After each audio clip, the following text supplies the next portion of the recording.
Wake and RAKE Podcast. What's going on, baby? Yeah, I am not alone today. Happy Father's Day to everyone. Belated Father's Day, I should say. It is Monday, June 17th, depending on when you're listening. And, it's pretty fitting. Father's Day on Sunday. Thought no better time to bring my own father back up on the podcast. You've heard him here before. Known to most as Pops. We'll just go with Phil for the foreseeable future. It's not your birth name at all, but it's kind of stuck. Do we really want to go through why we're okay? We're just going to leave it at there. No, okay. we'll leave it at that. Okay. Yeah, but Phil, if you hear Phil, my dad. Happy Father's Day to you, Dad. Thank you very much. Happy. I'm glad I'm getting a Father's Day wish the day after, but thank you. Is that like passive aggression? I feel like that's a little passive aggression. So my pops and I are actually going to be going on a big time road trip starting tomorrow. Very, very enthused about it. We're doing the whole MLB road trip, ballpark road trip, starting in Chicago, heading over to Pittsburgh, Philly, Yankee Stadium. We're going to go back up to Fenway. We're going to go back down to Baltimore. Something like, I think it's 7 or 8 stadiums in 8 or 9 days or something like that, which we fly out tomorrow, baby. Fired up. I'm jacked. I'm excited. I've always been basically jealous of you because you've got to see so many more stadiums than me, despite the fact that you are much younger than I am. But now I'm going to get to experience some of those things that you got to experience, and we'll get to experience some of those new together, which will be just awesome. So don't forget, much, much better looking.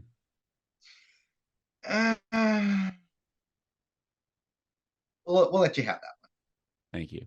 We'll let you have that. So today, which looks better, the front cap or the backwards hat? Coward would say front cap for sure. He's not a big backwards Coward would. He would. Yeah, he'd like that look. I'm not a franchise quarterback here. I was gonna just say, unless you are like, sitting in a press conference with a bunch of people in front of you, and you are the face of the franchise, he might be okay with you. I mean, Danny Hurley wears a backwards hat every single press conference he ever has, so he's done a pretty good job. Yeah, he doesn't suck.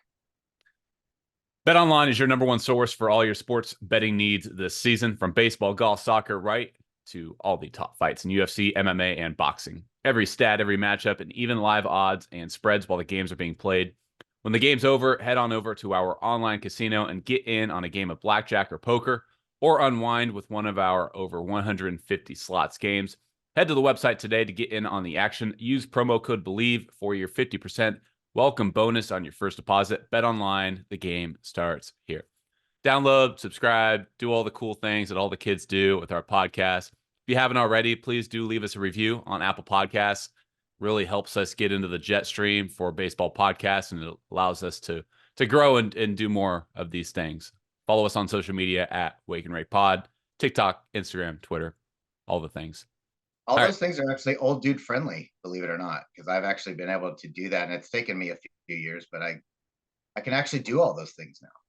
I was thinking about this. Okay, so everybody talks about in baseball how everything comes back around, right? Like bunting, small ball, everybody says like eventually it's going to come back around. My question is this: is everything going to go back to Facebook at some point, or MySpace? Definitely MySpace. That's the GOAT, right? That's the OG. So yeah, but think about this. All right, like how similar is TikTok to Vine? And TikTok is the biggest thing ever. So essentially it kind of did come back around. It did. Absolutely it did. I remember you guys when you were young sitting on Vine. I didn't know what the heck it was. And then you're sitting there watching, but I think it had like, it's kind of like Twitter. It had like the limits to everything. So Twitter's 7 seconds. Yeah, they decided we're not going to have a limit now. Same thing goes with TikTok. So just don't limit yourself. Just saying. Before we get into our MLB 2024 Stadium Power Rankings, got a player breakdown for you before we get into the nitty-gritty. This one's fun. This one hits home for you. You're an A's fan. And let me ask you this. Do you know who Austin Adams is?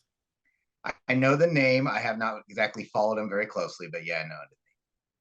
Austin Adams might just be the most dangerous pitcher of his generation. He might just be the most dangerous pitcher of this generation. And guess what? He's at it again.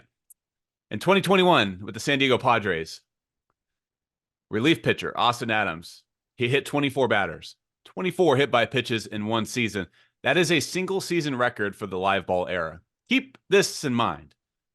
Austin Adams is not a starting pitcher. He is a relief pitcher, and he still set a single season record, live ball era. That's since 1920. That's 100 years of baseball being played. Austin Adams set a single season record for most hit by pitches, 24, with the San Diego Padres in 2021. And not even being a starter. So his innings, I wonder how many innings he's actually plunked people. You can find it. Something like 60 innings. That's crazy. 24 hit by pitches and something like 60 innings. Here, I'll pull it up for you. I mean, you got to give him credit. He's going inside. You got to command the inside. That's never going to change. So think about, coming full circle. Obviously, you're throwing, pitchers are throwing triple digits now on a regular basis. So coming inside is a little bit scary, but they're going to you got to keep throwing inside or you're not going to be successful. 24 hit by pitches in 2021 with the Padres. He pitched 52 innings. Oh my God. So he's hitting a guy in that box. I'm not standing in that box. Heck no. He's funky too. He's got a wild delivery, but it gets better. Okay. So that was 2021 when he set that single season record. Okay. 2022, he was injured. He only appeared in 2 games. So he's pretty much done for the year in 2022. Didn't really pitch. In 2023, he was limited. Plethora of injuries. He was in recovery from his injuries back in 2022, and he spent a lot of his time in the minors. He was kind of up and down. He only pitched 17 innings in the big leagues in 2023. So here in 2024, this is his first full season since setting that single season hit by pitch record here in 2024. This is his first full season. And guess what? Austin Adams is leading the American League as a relief pitcher with 8 hit by pitches. Wow. The most dangerous pitcher of this generation. Do not stand in the box when Austin Adams is on the mound. I bet his teammates, it's kind of like his teammates love him and everybody else around the league hates him or they don't want to dig in the box, but I bet his teammates love the fact that he goes inside all the time. You could tell. So he's got a very wonky delivery. If you ever watch him pitch, very funky. And that's how he's made his career, is because he's different. Like he's got a weird arm slot. He throws across his body. So he's a very, very tough righty on righty matchup. But it also allows him to let the ball get away a little bit, evidently. 8 hit by pitches this year. He's going to lead the American League in hit by pitches as a relief pitcher. Like, and get this. So across, let's see. Yeah. So 8 hit by pitches this year for Austin Adams. Tyler Glasnow in his entire career has nearly the same amount of hit by pitches as a starting pitcher as Austin Adams does this year. So Tyler Glasnow hit by pitches in his entire career, 10. And Glasnow has played, albeit limited with some injuries. Glasnow is in his 9th season at the big league level. 10 total hit by pitches. He's a front of the rotation starter too. So he's getting even more innings than most people during the season. So Tyler Glasnow, 622 career innings pitched, 10 hit by pitches. This season alone, Austin Adams, 8 hit by pitches and 24 innings pitched. What's he throwing velo wise? What's coming in on you? He's not like high velo guy, but he's like a low to mid 9s guy. Okay. Like I said, he more so prides himself on arm slot and funky delivery. It still hurts. Just saying, don't dig in when Austin Adams is on the mound, man. Unbelievable. One more stat on Austin Adams, and we can continue on with our power rankings. Since 2021, Austin Adams has the 7th most hit by pitches in baseball as a relief pitcher. 2 of those seasons, he didn't even play because of injuries and or spent time in the minor leagues. Jeez. Well, it must not be costing him as much because he's still staying in the bigs. If those plunk batters are, it's just like walks, if they're getting on base and he's not actually creating outs as a result of it, he's gone. So yeah. It's a results-based business. So if he's not getting the results, he's obviously getting the results to stay in the bigs. He's got a 3.33 earned run average this year as a reliever. He's doing the job. Doing the job. Got to throw inside, baby. Plunk him, 3 straight Ks. Plunk him, 3 straight Ks. That's the strategy. There you go. Okay, let's break down our road trip. Okay. We're pumped up. We're fired up. We're going to Chicago starting on Tuesday. And then we go to Cubs Giants on Wednesday at Wrigley Field. And this, in my opinion, this is probably what I'm most looking forward to out of the whole trip, is we have Cubs Giants at 1 p.m. And then we have White Sox Astros at night. So a little double dip action. A lot of baseball on Wednesday. Well, and not only that, for me at least, that's one of the best ballparks that I look forward to, and one of the worst ballparks all on the same day. Yeah. Just saying. Yeah, that's true. That's a good point. And what I'm intrigued about too, and one of the main reasons why I wanted to do this power ranking now before the road trip, is I want to see how our power rankings are now before going to these ballparks and how it compares to after we actually experience them. You know what I mean? That too, yeah. And a lot for me, and again, I'm the old head here, but there's a lot of historical significance to a lot of the different parks. And let's just be honest, there's a recency bias too. White Sox just suck. So because the fact that they suck, it takes away from the atmosphere of wanting and being excited about going to that ballpark. If they've been playing, maybe a few years ago when they had their players and they were like that up and coming team 4 or 5 years ago, maybe I'd be a whole lot more excited to go see Comiskey. So Wednesday we got a double dip. Thursday we head over to Pittsburgh, and then we're going to watch Pirates Rays on Friday night at PNC Park. PNC Park, that's one of the ballparks I have yet to visit. So, and I've heard it's one of the best from what I've heard. Everything I hear is it's arguably the best ballpark in the big leagues. Now we'll see what my list says. Maybe I have number one. Maybe I don't. We'll find out soon. That's a little teaser for you. Okay. Saturday, we drive over to Philadelphia to go to Citizens Bank, the bank, to watch Phillies and Diamondbacks, a NLCS rematch. So I was talking with a coworker of mine, Glenn Stricker, and he's a Philly guy, born and raised, big time Phillies fan. He's been at every big Philly game, sports event ever. And I'm telling him I'm going to the bank, and I was looking for suggestions on bars and what to visit, whatnot. The best Philly cheesesteak in town, stuff like that. And he's telling me, it's one of the most family-friendly ballparks. And I'm like, whoa, Philly? Like the same ballpark where the fans are yelling, fuck blank, every single player that comes up to really like Philadelphia. That's one of the most family-friendly ballparks. And he told me, he said, it gets the reputation it does because those fans are so passionate. But from a kid perspective, there's nothing better. Wow. I mean, this is the place where they booed Santa Claus at the football stadium there. So it's hard to believe that those fans are the so-called family. That's a family-friendly stadium just because of the city itself and the history of their fanhood, so to speak. But right now I'm excited. Santa Claus? Yeah, you hadn't heard about that one? The Philadelphia Eagles? No. They tried it out Santa Claus on it and they booed him. It's tough. It's tough. They're tough. They're a tough town. You got to perform. You got to be there. You got to bring the goods. If you're Santa, you got to have the goods with you. You don't, they're booing your butt out of there. Best team in the National League. They're not booing too much this year. That's what I'm saying. So I think that plays into the excitement of wanting to go to a stadium too. So that's actually probably not one of your best stadiums historically, but it's on my top 10 simply because I'm excited to be in Philly. I want to see how their fans are. I want to see what they look like. It's kind of like the tradition of St. Louis, considered the best fans of baseball. I would be excited to go to that ballpark because of their tradition, because what's going on. Some of these places, they're just not getting it done right now. And so that takes away, I think, from the stadium itself. We go up north to Yankee Stadium on Sunday, Yankees, Braves. Then we head shipping up to Boston. Red Sox, Blue Jays on Tuesday night. We'll see if Middlebrooks is around. I think he's flying in on Wednesday night, so I might just miss him, but we'll see what happens. And then we finished up our trip Wednesday in Baltimore. Talk about all the momentum, all the fan juice going on right now. That's going to be a fun environment. It'll be Orioles, Guardians. Guardians are another team that's playing really good baseball this season. That's going to be 7 p.m. Wednesday, June 26th. We got to get tickets in the splash zone when we're at Oriole Park. Not a bad idea. You got to experience that, right? Depends on that's where it's out. It's going to depend on how hot it is. Yeah, exactly. A lot of humidity. I think splash zone could be a good call. Yeah. Yep. Bring your trunks. Bring them. You got your Speedo? Well, the Speedo, it's for special occasions. I don't know, going with my son, bringing a Speedo is the special occasion. Can't think of a more fitting time personally, but it's just me. I'm sure your mom would appreciate that one. I don't need to know those details.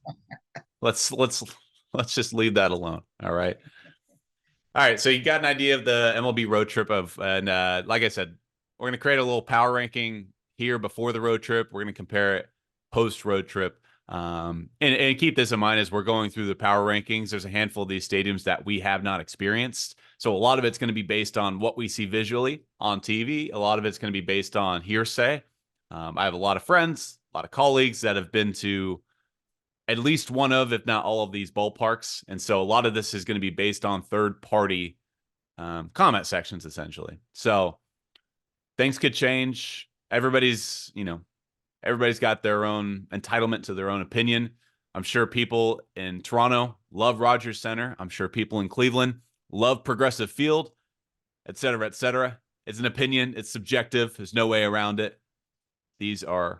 You think there are people in Florida that like either of their stadiums? Just wondering.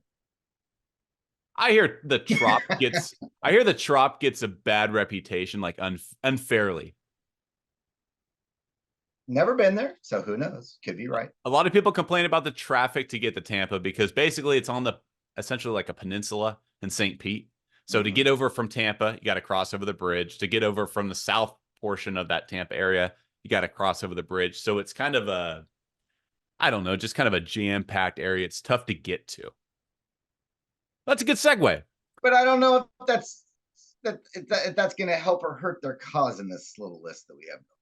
It's a great segue. So I'm going to start from bottom to top. Number 30, I have an asterisk right away. And it's my only asterisk on this entire list. I have the Oakland Coliseum at number 30. And let me explain my asterisk. Okay. I've made a power ranking before with MLB Stadiums. I've had the Oakland Coliseum, I want to say, as high as my top 10. And I say that because the fan environment in Oakland cannot get it anywhere else unless you go to maybe like the Dominican leagues, the kazoos, the signs, the energy that you get at the Oakland Coliseum was and will forever hold a place in my heart and your heart, everyone in Northern California who's ever gone to an Oakland A's game.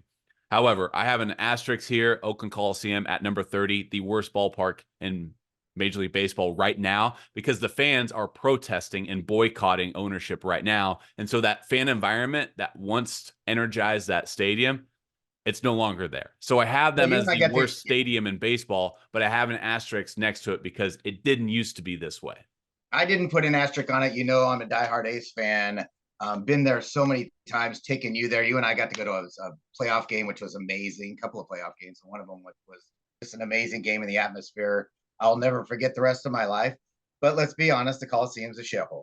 Like I wish they would stay in Oakland. I wish that, all that could be worked out. I'm not a big fan of definitely not a big fan of the owner and not a big fan of the other owners who have kind of supported this crappy owner for a lot of Rays, and definitely not a big fan of Manfred's, how he's handled this. But if you're just stepping back and looking at stadiums, that is absolutely the worst that I can see. So you have bottom 10 and you have front 10. So you had Oakland as your worst stadium as well? Correct. So 29, I went to one field that we're going to be going to, and that's Guaranteed Rate Field in Chicago. I had them at 29. I'll kind of go through my bottom 5 here, and I'll kind of let you respond. So I went Guaranteed Rate Field at 29. The Trop in Tampa, home of the Rays, at 28. Chase Field, home of the Diamondbacks, at 27. Globe Life Field at 26, home of the Rangers. And at number 25, I have Progressive Field, home of the Cleveland Guardians. No, I don't have that. It was interesting that you mentioned the Rangers. Brand new stadium. They just won the World Series. Yeah. You think there'd be a lot of hype and wanting to go there. Obviously, it's in a city that it's like, it's a bigger than life type of a thing, almost like what they try to compete with Jerry World with the Dallas Cowboys type thing. So you would think that would be a destination, but I don't have them in my worst. I don't have them in my best, but I think that's interesting. What I seem to go to follow you on is really those stadiums that are domes, that are like again, I'm the old head here, but those don't excite me to go to. Like seeing the domes and seeing the AstroTurf and the Trop, Lone Depot, Chase Field. Those are just not, those are ones I'm excited to see for whatever reason. A lot of it's because of their environment that they haven't created, because they haven't made good teams on a consistent basis. But if you take the Rays, still not feeling it, even though they've been great for so many years.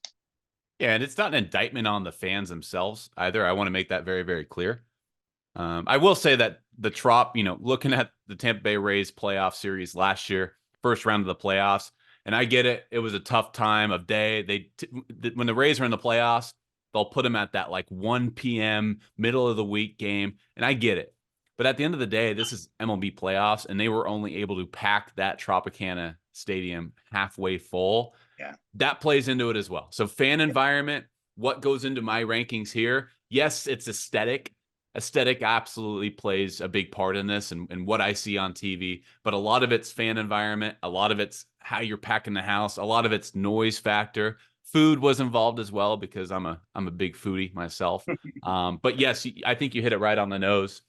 A common theme with my power ranking here is that the teams with domes, it's no fault to theirs. Obviously, Arizona, you have to have a dome when it's 125 degrees outside, blistering hot.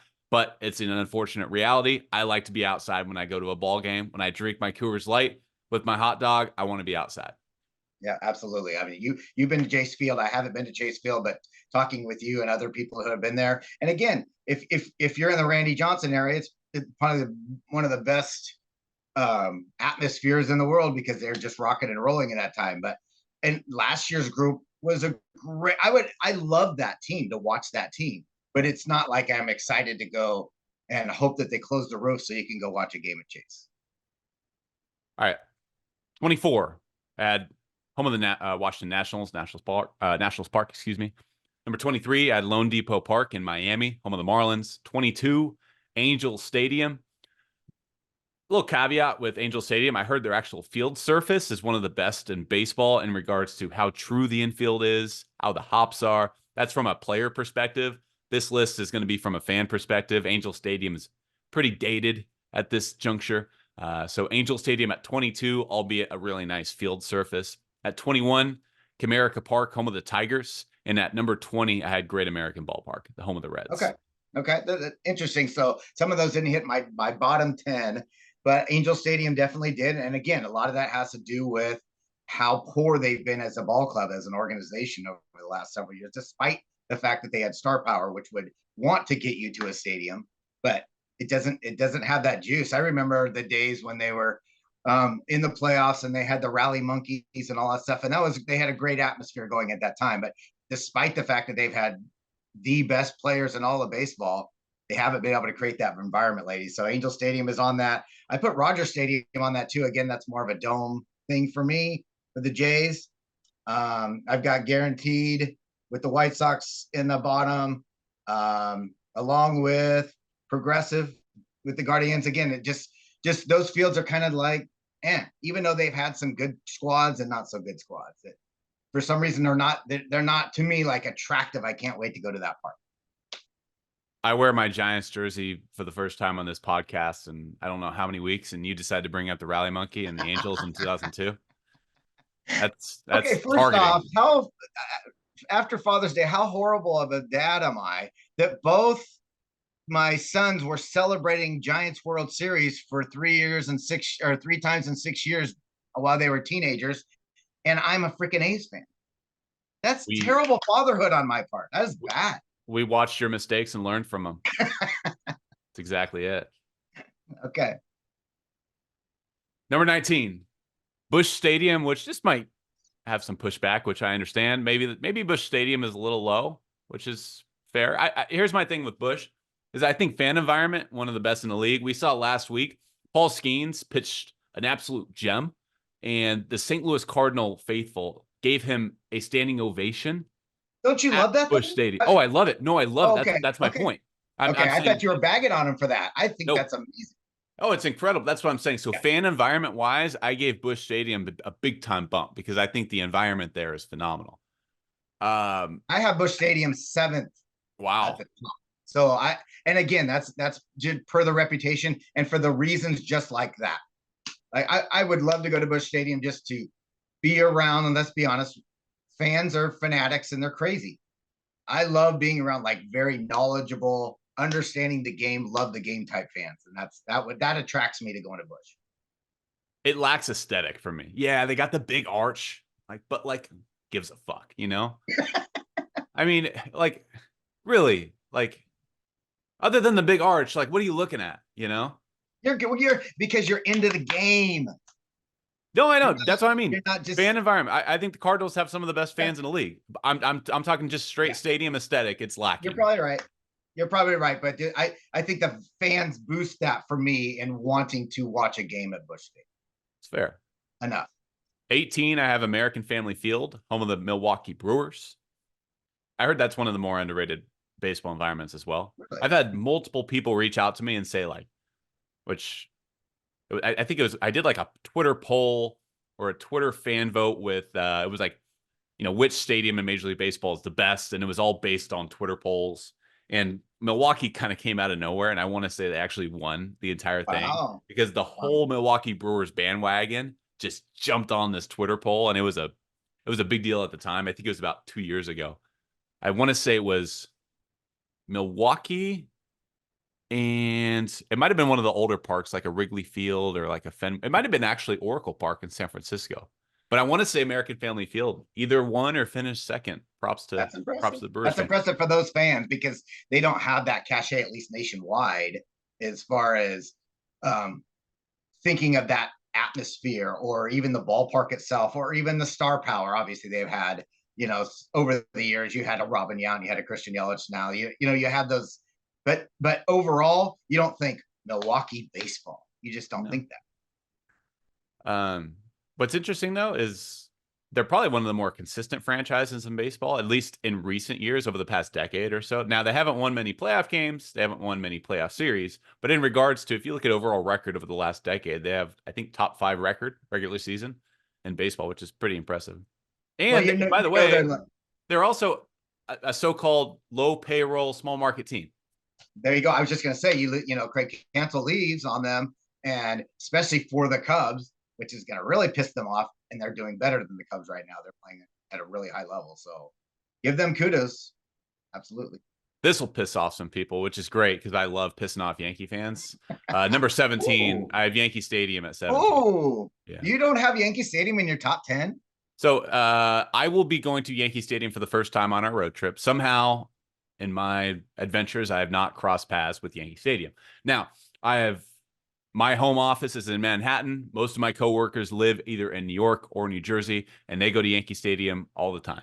And I hear the same thing with Yankee Stadium. It's not nearly the same as old Yankee Stadium is. Sure. New Yankee Stadium is essentially a more glamorous mall version of old Yankee Stadium. Mm-hmm. I heard the viewing experience leaves some to be desired because a lot of the seats are a bit further away from the actual action. It's jam-packed, which means it's tight. Tickets are expensive. Yes, fans are knowledgeable, but Yankee fans, they get that riot mentality, and so it can get a little angry at times. So I got Yankee Stadium at 17. Interesting. I have them 3rd overall, and that's really based on, but a lot of it is just the reputation, me growing up, obviously. It's old Yankee Stadium, though. It is, but I'm assuming I'm excited for when you and I get to go to see the statues on the outside, to see the history, just all. I feel like it's this overall fan experience. It's almost like, and I don't know this because I haven't been there, but to me, I'm excited about almost the museum aspect to it, the whole experience of walking in, seeing all this history of New York Yankees and just baseball history in general, and then walking into the stadium and watching the current team. Like, that to me is really exciting. So I have them 3rd. So you eat that shit up, the museum. Yes, I do. Like my wife and I, like when we went on our honeymoon, we went to the Louvre in Paris, France, which is the most highly esteemed museum and probably in the entire world. And you get a ticket and most people are there. You can even get 2-day tickets because this museum is so large. We were there for an hour, got some food, and was gone. We went and saw the Mona Lisa and was like, all right, like, that's enough. We're good. On to the next thing. That's because you're millennials. Probably. You have no attention span whatsoever. It's freaking young people, telling you. These young guns just don't do it like we used to do it. These didn't, their technical devices. 16, Rogers Center. Rogers Center's made a ton of improvements in their stadium, massive renovations. I've yet to cross paths with Toronto. It's on my list. I think Rogers Center used to be bottom 10. Now with these new improvements and everything they've done in that ballpark, I heard the fan environment too is getting better and better. So Rogers Center at 16.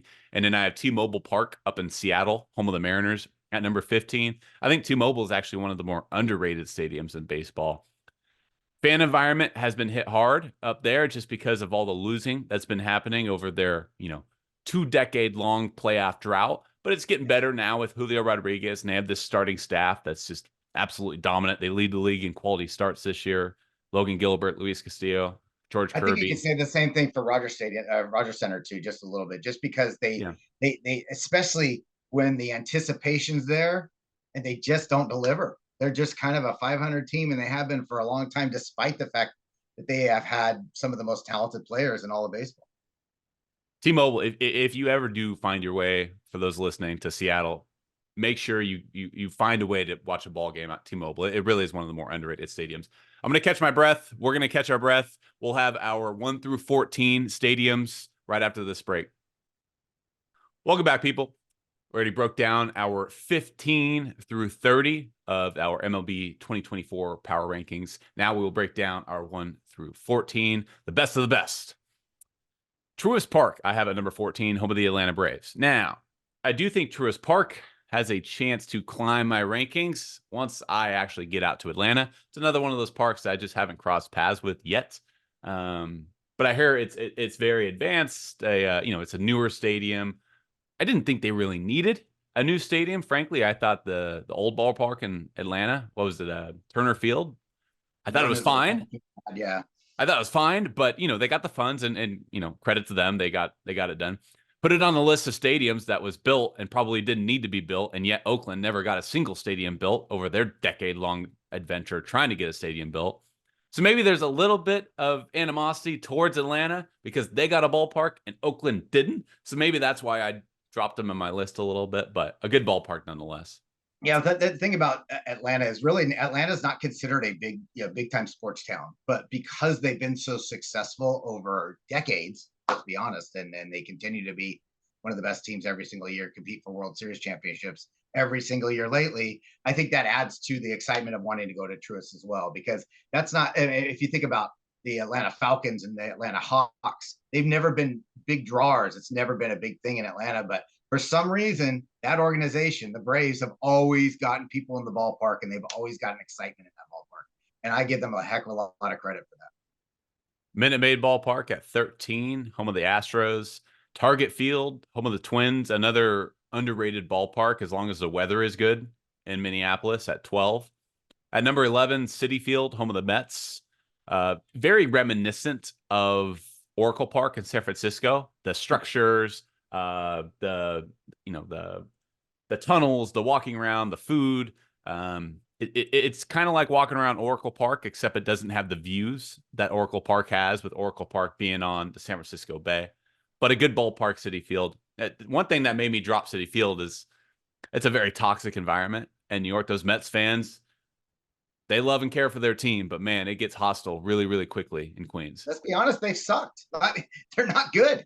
No bueno. They haven't lost since Grimace. They haven't lost since Grimace throughout the first pitch. So yeah. So the thing with me, with any type of, when you're trying to create a program or an environment or whatever it is, it doesn't mean you have to win every single year. You have to show that over the course of time, you can be a winner. You are going to peak at some point. You are going to put something together and get the fans excited about it. I mean, they still have to talk about the Miracle Mets of 1969. Like, come on. Like, I'm an old head too. I get it. I'm all into reminiscing. But if that's what you're having to continue to go back to try to excite the fans, you got issues. I think Yankee fans have that same problem too. They had a good string there in the 90s and 2000s, and no, I know. I'm not saying the Mets have had nothing. Right. Nothing. No, I'm not saying I'm not saying it's as drastic as the Mets. Right. I'm saying a lot of Yankee fans are still living in those 2000s, 1990s days, and I'm sure they are. Front office too. Yeah. A lot of it's because of the generation too. But they got a generation of fans through their winning. Just like as you wear your Giants jersey, think about, was it 2010 to 2014, something like that, where they won the 3? Right. Think of how many Giants fans took over the Bay Area. It was very A's Giants. And then once the Giants started really winning on a consistent basis, the Bay Area turned completely Giants. So you have to do that in New York. You have to have some consistency to winning, even if it's not every single year. And I know their fans are probably too optimistic about it every single year, thinking they should win the World Series. That's kind of crazy. But they have to be in it. They have to be competing and show their fans that on a regular basis. And the Mets have done zero of that. Fair enough. Top 10. Number 10. Home of the Rockies. Mile High. Coors Field. Had a number of different coworkers. Whoa. You gotta be a good organization to be top 10. No, you absolutely do not. You absolutely do not. Okay. Not in my top 10. Fan environment matters. Absolutely matters. I get it. But visuals, aesthetics, food, fan experience, that matters too. 15 to 13 games? Are those more exciting than a 4-3 game? No, but it's sitting out up in that right field terrace and having, I think it's all you can drink beer. They might have, I think they have some sort of option like that up in the right field terrace. I see how they got you. Priorities. Absolutely. But it's cool too, because like they got the trees out in center field, out in right center field. Like the ballpark's different too, because it's Coors Field. It's super large. There's plenty of, because they suck, there's also plenty of room to just kind of stretch your legs, which as a person who's 6'6", I value that. Okay. Rockies at 10. Number 9, Citizens Bank Ballpark, home of the Phillies. That's who I have 10th. That's my 10. So we're in the ballpark. We're in the same ballpark, no pun intended, on looking at them. And I think a lot of that is because of their success, especially lately. So that makes a big difference. So I had a really hard time putting teams in my top 10, or organizations, I should say, in my top 10, who just don't get it done on a regular basis. Do you have a losing team in your top 10? For this year? Let's see. Well, the Cardinals have sucked coming out of the gate, and I have them in the top 10 with Busch Stadium. True. Not on a consistent basis. They're organizational winners, except for you could probably say the Padres are a team that hit my top 10 that are not a consistent winner, although more recently they've had some success. Yeah. All right. 10 was Coors, 9 was Citizens Bank in Philly, and then number 8 is Kauffman Stadium, which I've had people tell me has been as high as their favorite stadium to go to. Really? And Kansas City's building a new ballpark too, which I think is a mistake because Kauffman's. Well, what is it about Kauffman that you heard that people enjoy? The fan environment's good. Like you look at the Kansas City Chiefs fans. So Arrowhead's considered one of the best and loudest stadiums in the NFL. It's in the same parking lot. They share the same parking lot, Kauffman and the Chiefs. They're literally side by side. So it's the same fan base. They might not be as big of baseball fans as they are football fans, but they have that same energy about them. And the ballpark itself is gorgeous. You got the fountains out there. I'm a sucker for water. I've always wanted to live by the ocean. I am a California kid at the end of the day. I'm a sucker for water. So the fountains, they had the All-Star game back in, 2016-ish or 17-ish, something like that. Or no, actually, it was when Melky Cabrera won the All-Star game MVP. Okay. So it had to have been 2012. And it was also during the time of their success as a team too. Because shortly after the Giants in the World Series during that time. They actually did win one. Yeah. Because Salvi's won one, hasn't he? Yeah, they went back to they lost to the Giants in 2014, and then they won in 2015. There you go. Yeah, so that's during that time frame too. So there's a lot of excitement with that team as opposed to just the stadium too. So that adds to it. My next lump, as I go 7-6-5 on my power ranking, 7-6-4 actually in my power ranking. Common theme: historic ballparks, but dated. It's number 7, Dodger Stadium. I think Dodger Stadium is massive, and the extra 4th deck adds to the atmosphere of it all. And they're a great ball club, and they sell out the stadium. Nobody averages more fans than the Los Angeles Dodgers do. A lot of people say that the parking is a problem there because you have to go up a hill, but I think that adds to the experience.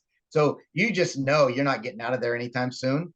But it's really cool it's the stadium on a hill, and to get up to, it's almost like you're going to an exclusive place when you get up there. So the experience, it's to me, it's kind of like you go to Disneyland or Disney World, and the experience is more than just the ride. It's all the things leading up to that. And I feel the same way about Dodger Stadium. I had them fourth on my list. Number 6, Camden Yards, home of the Baltimore Orioles. Oriole Park at Camden Yards, I guess is what I should say. A lot of history there. I love the aesthetic of it all. I don't love that they pushed the wall back in left field. Fine is what it is. But yeah, fan experience there. I mean, they have one of the better environments right now in baseball just because they're good again. They have this young squad. Again, the history there is awesome too. And they signed a lease for another 30 years in Baltimore. So Camden Yards isn't going anywhere anytime soon. Yeah, Camden, I'm looking forward to I have Oriole Park in my, they're fifth on my list too. The same reasons. You talk about a lot. You've mentioned it on this pod, and you and I've talked about it a lot. You enjoy that college atmosphere. Yeah. And I feel like, again, watching it on TV, I've never been there, but watching it on TV and watching the Orioles themselves, and then the atmosphere from the fans, it feels like a humongous college atmosphere, which I love. Number 4, to kind of finish up my historical. Oh, no, I'm sorry. Number 5, Wrigley Field, which we're going to go to on Wednesday. Now, here's what I've heard about Wrigley. Wrigley, the history is great. The Wrigleyville around the ballpark, one of the best pregame, postgame environments that you can attend. I love Chicago, too. I think it's a great city to visit. But Wrigley Field, from what I've heard, because it's old, because it's dated, it's going to be tough for a 6'6" human being like myself to fit into those seats and be comfortable. And then I have Fenway Park at number 4, which I've done the whole. So when I went to Fenway Park, I had Middlebrooks's press pass. So I literally got to sit at every section I wanted. I literally just walked around the ballpark, sat in different spots. I went behind the dugout. I went on the monster. I went by the bullpens. I went everywhere in Fenway just to get different viewing experiences because I'm nerdy like that, and that's what I do. And it was tough as a 6'6" human to be comfortable in those older seats. Just from the looks, and I've never been to either of those stadiums, and I'm excited to go to both, and they're both in my top 5 as well for those, the historical perspective as well. But I would assume that just looking at them on TV, it's probably both of them are going to be tough for you as far as the seating arrangements, because it feels like they just pack as many seats in as humanly possible, what it looks like. You're gonna love Fenway's environment around the stadium, though. It's cool. It's like walking back in time in a good way. Yeah. Number 3, PNC Park, home of the Pittsburgh Pirates. Certainly make an argument for number 1, and I have a feeling once we go to PNC Park, I might even be changing my mind. But I have them at number 3 for now. And number 2, Oracle Park in San Francisco. This is where my bias comes in because I'm a Northern California guy. I haven't been to PNC Park, and so I could easily, like I kind of just said, I could see PNC leapfrog Oracle once I visit PNC. But I've been to San Francisco 1,000 times. It's the views off the bay of the Bay Bridge. You get weird things happening out in McCovey Cove too. Like they'll see the Back to the Future car out there sometimes. You get the kayaks. You get the splash hits, albeit a lot fewer now that Bonds is gone. But Oracle's gorgeous. Yeah. Why do I not have Oracle at number 1? It's because it gets really fucking cold in San Francisco. And so night games can be a little uncomfortable just temperature wise. That's true. And that I feel like Oracle does a great job of incorporating the history. So as you're walking up to the stadium, you're seeing Mays, you're seeing McCovey, you're seeing the statues. They do a really good job of having those people around their ballpark. Well, they're just, they're standing around. You could run into some of the historic that they're just around, and they just do a great job to kind of like what we were talking about with Yankee. For me, it's the museum part of it that also includes with the experience of going to a game. And to be honest, you can sit nosebleed at to watch a Giants game, and you don't feel like it's that far away. Like the seats are really almost steep, but you have a good view of it even when you're sitting in the nose. Yeah. And at number 1, top of my MLB Stadium power rankings, I think you know by now because I haven't mentioned it, it's San Diego. Home of the Padres. Now, this is a crucial factor for me is we talk about fan environment, fan experience. Well, the fact that Petco Park is right downtown in San Diego, it's a block away from 2 blocks away, maybe tops from the Gaslamp Quarter, restaurants, bars. The fan environment is incredible. you're right centric to everything. Maybe not the beaches, but you're a small, short little trolley bus ride away from the beaches. But another thing too, I mentioned why Oracle Park was number 2 is because night games in San Francisco can get really, really chilly. Petco Park, it's so comfortable. The temperature in San Diego, I mean, I've said this before, I'll say it again. I think San Diego is the single greatest city in the United States. It's my personal opinion. The comfortability factor of being in Petco Park, the fans friendly, like it's not super uptight. It's not like going to Fenway where the fans, and I say this not necessarily complimentary, it's just different. When you go to Fenway, those fans are into it, man. Like they want nothing more than to see their Red Sox win a ball game. Petco's a little different. Those fans are into it. They love their players, don't get me wrong, but you can just see that there are different priorities in Southern California than there are in the Northeast. So I think the environment's comfortable. There's a reason that I think that San Diego lost the Clippers and then they lost the Chargers. Yeah. They're not losing the Padres. That is part of their atmosphere. They have created that stadium is like going to the beach. It's like going to hang out. And everybody get, like you said, and that's a tight stadium. That would be tough for your 6'6" legs as well. Yeah, but I can go chill out in right center and go have some hodads and have me what is that brewery called down there? Drawing a blank on the brewery. But Petco Park that's definitely in my top 10. I've got them 6, but I can totally see why you have it 1 because of the overall chill atmosphere. But yet, Ballast Point is what I was thinking of. I saw a fan group that when they played the Dodgers in that playoff series, that was amazing atmosphere. Again, I wasn't there at the park, but you see a group of fans that you kind of feel like, oh, they're SoCal. They don't really care. They're just chilling. They're hanging out. They were into that stuff, and they were really getting going as fans. So that was cool to see too. I actually part of me misses when the Padres were bad because I was a college kid going to Padre games. And I could go get tickets for $10 and I could sit wherever the hell I wanted to. And actually, Middlebrooks was the third baseman at the time. They had Matt Kemp out. It was 2015, I think it was. So Middlebrooks was at third base. They had Matt Kemp. They had like BJ Upton, Justin Upton, friends of the podcast here. But it was great because they weren't very good. And so nobody actually showed up to the ballpark. So I got $10 tickets that I could sit behind home plate. No big deal. Now they're selling out. They had a Wednesday day game last week, and they were completely sold out. So that fan environment in San Diego has completely changed. A lot of that due to Peter Seidler and his investment in the team. I feel like that showed a lot for a lot of different teams because they've been a kind of a low budget team for years and decades, really. They would have a star here and there. Obviously, the Tony Gwynn era was huge, but they never really won on a consistent basis. Right. But when this new group came in and actually started spending, and the fans reciprocated that, I thought that was overall huge for baseball in general, because it proved that, you talk about it all the time on the pod, if you build it, they will come. If you invest, the fans will be there. So I think that's huge too, and that adds to the overall environment of that place. So just to remind everyone, my top 5 was Wrigley, Fenway, PNC, Oracle, and Petco number 1. What was your top 5? Top 5 was Oriole Park. So Dodger Stadium, Yankee Stadium, Wrigley Field is 2. Fenway would be my number 1. Fenway's number 1. Fenway's number 1. Yeah. That is, I'm more excited to see Fenway than probably any stadium. Yeah. Just because of the historical factor. And let's just be honest. I'm watching Yankees, Red Sox every night on Sunday night, baseball, and it adds to it. So it adds to that excitement. And I'll be honest, a little bit of jealousy that you already got to go when you and Will when you get to hang around with Will that weekend. I'm like, shit, Papa got to go see Fenway. So I'm excited about that.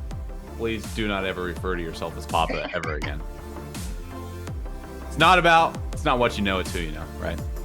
MLB Stadium Power Rankings. Appreciate you all tuning in. We will have updated power rankings after our baseball road trip. Wish us luck. Wish us safety. Looking forward to it, Pops. I'll see you at the airport tomorrow, all right? That's the deal. All right, people. We'll talk soon. Peace.